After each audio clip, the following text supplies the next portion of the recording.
Bonjour à vous, j'espère que vous allez très bien là où vous vous trouvez. Aujourd'hui, nous nous retrouvons pour un deuxième cas pratique.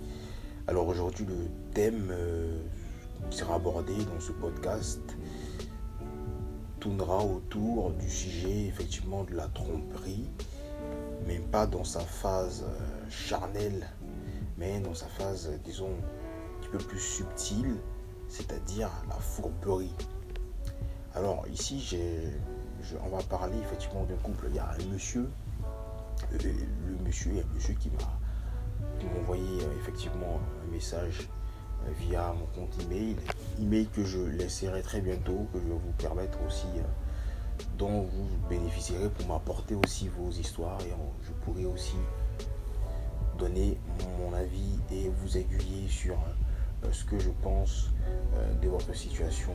Alors, le monsieur, depuis un certain nombre de temps, a constaté le comportement de sa femme assez suspect.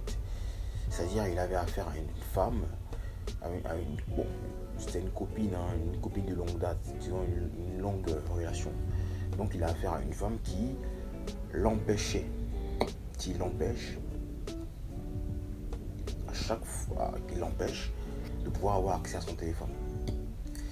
Et donc, effectivement, que ça, c'est quelque chose d'assez suspect, d'autant plus qu'on sait très bien que de nos jours, le téléphone, c'est un élément très révélateur de l'identité d'une personne. En ayant accès à son YouTube, en ayant accès à ses recherches, donc à son historique, on peut savoir un peu quels sont les centres d'intérêt de cette personne. On peut savoir un petit peu qu'est-ce qui motive la personne en soi. On peut avoir plus d'informations sur l'identité de la personne. Donc une femme qui m'a exposé cet état de fait, et moi, ce qu'on me approche, ce que je peux dire, c'est que une femme qui vous empêche effectivement d'avoir accès à son mobile, c'est que vous cachez des choses. Ça veut dire que vous n'êtes pas avec une personne, vous êtes avec un inconnu, parce qu'il y a une part d'elle, que vous ne maîtrisez pas. C'est-à-dire la part d'elle qui se trouve dans son téléphone. Qu'est-ce qu'elle cache? Parce que c'est ça, c'est ça qu'il faut soulever.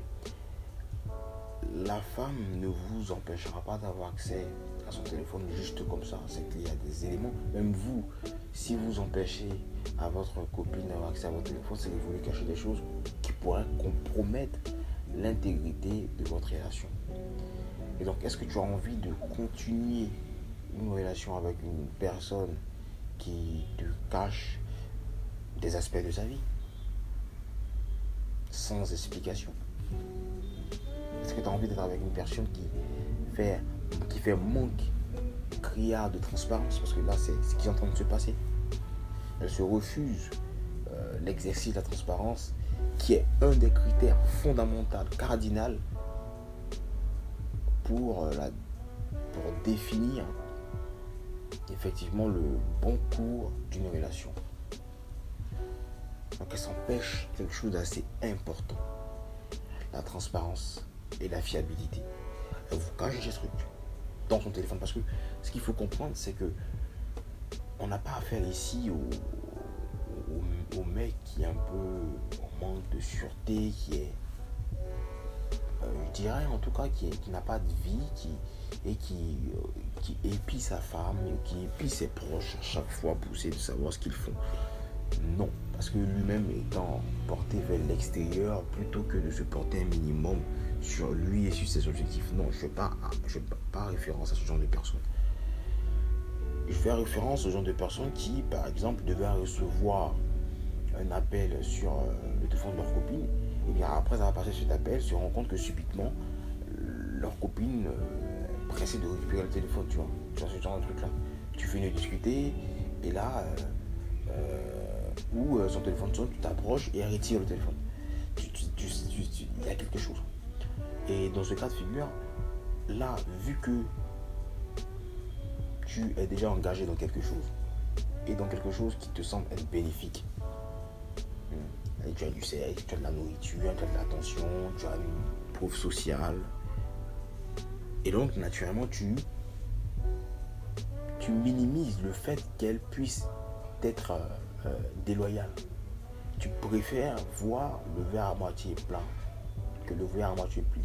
Or là, le verre semble être très très vite parce que la gonzesse se permet une existence cachée, une existence tout autre que celle que vous consommez ensemble. Elle se permet le manque de transparence. Elle se permet la fourberie. Donc elle te trompe là en fait, déjà, en ne te disant pas ce qui se passe dans ton téléphone. Et donc est-ce que tu as envie de rester avec une telle personne?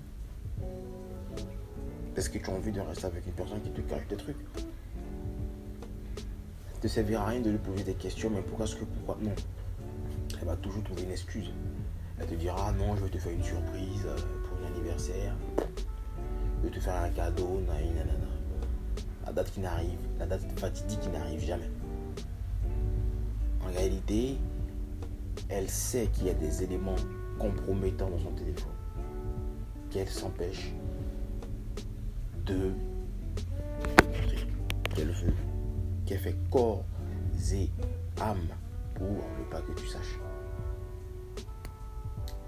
Donc, messieurs, après cette petite analyse, j'espère que ça vous aurait permis de pouvoir avoir plus d'éléments pour savoir en situation comment réagir. Alors je vais vous laisser effectivement mon email pour recevoir vos messages, vos histoires, et je vais potentiellement vous donner un avis par rapport à cela. Mais vous, qu'est-ce que vous en pensez effectivement? Voilà. Si vous avez déjà eu un proche qui était dans ce genre de situation avec une fille qui lui refusait l'accès à son téléphone de manière très suspecte, qu'est-ce que vous en pensez, vous?